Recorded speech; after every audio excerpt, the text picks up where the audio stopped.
According to police, there has been a 4 fatal incidents registered recently, which claimed the miners' lives. Enanga says they have taken a lot of interest in mines, especially after the recent incident in Kasanda district. Last week, we registered 4 deaths at mines and quarries, which calls for better safety protocols at mines and quarries.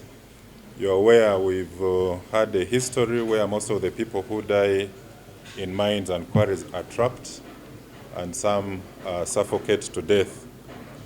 Last week around the 19th, we have 2 victims, casual workers at one of the gold mines in Rujinji B village, that is in Kasanda. They had gone for their routine gold mining work, but they were trapped due to lack of oxygen and suffocated to death. The 2 we have Sengiyumva, aged 24, and Nteziriaho, aged 34. The mining pit belonged to Chitio, only one name. It lacked safety gears, electricity, there was no supply of oxygen. So the victims who entered the mine at 5 a.m. Got trapped for almost 16 hours because they ran out of oxygen at 4 p.m. It's on this ground that Enanga sounded a warning to all mining sites proprietors with no significant emergency and safety mechanisms, and also disclosed the directive to the police commanders to make sure such mining sites are closed. But why we are taking additional interest is that we've tasked the territorial commanders to work with the respective districts, and where there are no safety standards and protocols in place, they should ensure that those mines and some of the illegal mines and those quarries that are not safe for excavation and mining should be closed until additional investment in terms of safety measures are put in place. On the other hand, he advised members of the public to step up vigilance and desist from associating with the Allied Democratic Force ADF remnants who are expected to have sneaked into the country. So these threats are real, but they simply call for increased vigilance and caution at all levels. Those who go to eating points, those traveling in buses, taxis, and so on, all our police officers at major police stations,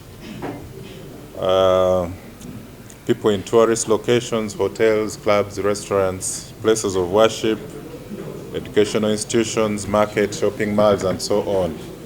We simply called for vigilance, including soft targets. Somebody who wants to promote panic and fear in a country will even go for a soft target. Get some kafunda deep there and attack that, and then, of course, they come up with their messages of alleged success. About the Uganda Police recruitment exercise, Enanga cautioned the candidates to avoid paying any form of bribes to any officers under the pretext of helping them join the institution.